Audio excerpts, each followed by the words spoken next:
Oke, apa kabarnya hari ini? Iya, sebelum kita mulai pelajaran, Ibu absensi dulu untuk dari kelas 3. Dapat Maulana? Oke, hadir semua. Kelas 4, Irja? Iya, hadir semua. Nah, mungkin aku anak ibu yang kelas 3 mungkin merasa heran kenapa abang kelas 4-nya ada di kelas kita ya. Nah, abang-abangnya ada di kelas kita itu karena wali kelas mereka sedang sakit. Jadi untuk sementara ibu gabung di sini. Nah, sebelum mulai pembelajaran kita buat dulu pertanyaan. Nah, ibu mulai dari kelas 3 dulu. Sebelum masuk materi ke kelas 3, ibu mau menyampaikan tujuan pembelajaran kita pada pagi hari ini. Yang kita bahas sekarang mengenai penampakan alam. Nah, tujuannya supaya apa? Kita mengetahui apa-apa saja yang termasuk penampakan alam alami dan alam buatan dan apa manfaatnya bagi kehidupan kita. Nah, sebelum kita masuk ke materi itu, ibu ulang dulu kembali materi yang kemarin. Sebelumnya apa itu? Siapa yang tahu mengenai rotasi bumi? Iya, benar. Rotasi bumi itu adalah perputaran yang terjadi pada poros bumi. Apa akibat yang terjadi? Terjadinya siang dan malam. Yang kedua apa? Terjadinya perbedaan waktu. Contohnya apa? Antara kita yang di Medan dengan yang di Papua. Terjadi perbedaan waktunya. Nah, penampakan alam itu dibedakan menjadi dua. Apa saja itu? Yang pertama penampakan alam alami. Yang kedua penampakan alam buatan. Apa itu penampakan alam alami? Siapa yang tahu, tunjuk tangannya? Iya, dapat. Apa jawabannya? Benar sekali. Penampakan alami itu adalah penampakan yang terjadi secara alami. Kalau penampakan alam buatan apa itu, Nak? Penampakan alam yang secara dibantu oleh tangan manusia. Kita bahas dulu. Pernah lihat gambar seperti ini? Nah, ini lihat gambar seperti ini. Gambar apa ini, Aku? Oke, ini gambar pantai. Sebagian lagi ini gambar apa? Taman. Apa lagi ini? Gambar pedesaan. Oke, ini nampak, lihat semuanya gambar pedesaan. Nah, itu kita menentukan apa-apa saja contoh dari penampakan alami. Yang pertama, penampakan alami tadi itu penampakan yang terjadi secara alami tanpa bantuan tangan manusia. Apa contohnya? Gunung. Apalagi? Lembah, dataran tinggi. Apalagi? Pantai dan lain-lain. Oke, kita itu manfaatnya itu banyak. Yang pertama apa?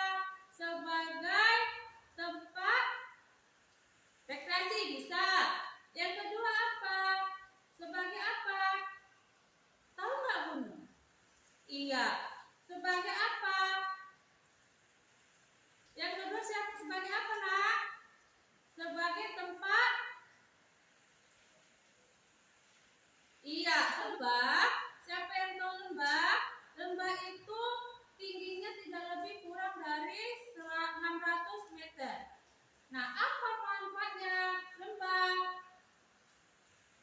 Sama seperti tadi, bisa juga sebagai digunakan untuk bercocok tanam. Dataran tinggi juga seperti itu. Nah, kalau penampakan alam buatan, apa contohnya? Taman. Taman itu buatan manusia enggak? Buatan manusia. Apa gunanya? Supaya kita bisa berkreasi ke taman. Yang kedua apa contohnya yang dibuat manusia? Pedesaan. Pedesaan itu dibentuk dari tangan manusia. Apalagi? Jembatan tol. Pernah melihat jembatan tol? Pernah melaluinya? Iya, itu dibuat oleh tangan manusia. Apalagi? Sekolah. Apa guna sekolah? Untuk tempat kita menuntut ilmu.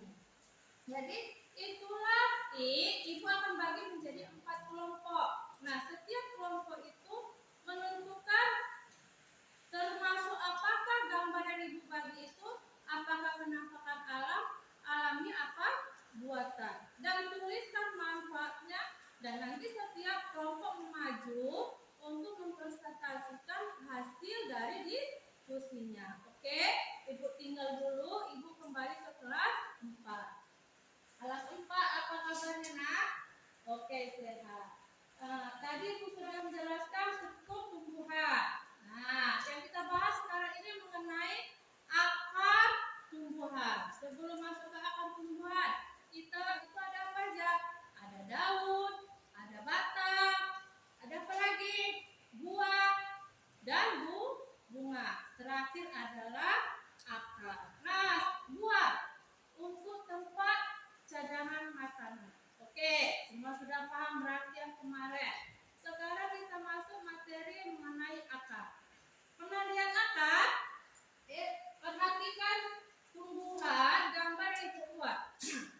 Yang ketiga, penyebaran merata segala arah. Yang keempat, fungsinya untuk menyerap air dan nutrisi. Kira-kira apa contohnya? Kalau di bayangan di pikirannya masing-masing, apa itu nak kelas 4? Contoh dari akar serabut, sudah dibuat. Tumbuhan rumput termasuk akar serabut. Apalagi kira-kira? Kita masuk ke akar tunggang. Akar tunggang itu sudah ditulis ciri-cirinya. Struktur akar tunggang itu akarnya tumbuh dari pangkal batang. Yang kedua, ukurannya lebih besar dan kuat dibanding akar serabut. Yang ketiga, fungsinya untuk menyokong tanaman dan menyerap air, dan itu tumbuh dari dalam tanah. Apa itu contohnya? Yang mana dia akar serabut dan akar tunggang. Setiap mempunyai fungsi masing-masing. Nah, selain akar serabut dan akar tunggang, kita masuk mengenai akar gantung. Nah, akar gantung itu tumbuh di atas tanah. Apa contohnya? Pohon beringin. Yang kedua, akar tunjang. Akar tunjang itu akar tersebut seakan menunjang batang. Contohnya apa? Pernah lihat pohon bakau? Pohon bakau itu berada di daerah pantai. Pernah siapa yang pernah lihat ke pantai? Ya, berarti sudah bisa melihat yang mana itu pohon bakau. Yang ketiga, akar napas. Nah, disebut akar napas karena akar napas tumbuh tegak lurus ke atas sehingga muncul dari permukaan tanah. Yang keempat, yang terakhir, akar pelekat. Nah, akar pelekat ini memanjat dari atau dinding. Bisa lihat pohon daun sirih. Nah, daun sirih itu termasuk contoh dari akar pelekat. Pak, Ibu bagi nanti menjadi 4 kelompok. Kalian tentukan, nanti akan Ibu tentukan yang mana aja dia termasuk tumbuhan akar serabut dan akar tunggang. Bisa dipahami? Nanti setiap kelompok akan mempresentasikan hasil dari diskusinya. Untuk kelas 3 sudah selesai nah diskusinya. Pulang pada hari ini untuk materi kelas 3 bahwa penampakan alam itu mempunyai 2 jenis, penampakan alami dan penampakan buatan, dan mempunyai manfaatnya masing-masing. Nah, untuk kelas 4 berarti sudah paham mengenai materi akar. Nah, akar itu kesimpulannya terbagi menjadi 2, akar serabut dan akar tunggang, dan didukung oleh jenis-jenis akar lainnya dan serta contoh-contohnya. Nah, demikianlah pelajaran kita hari ini.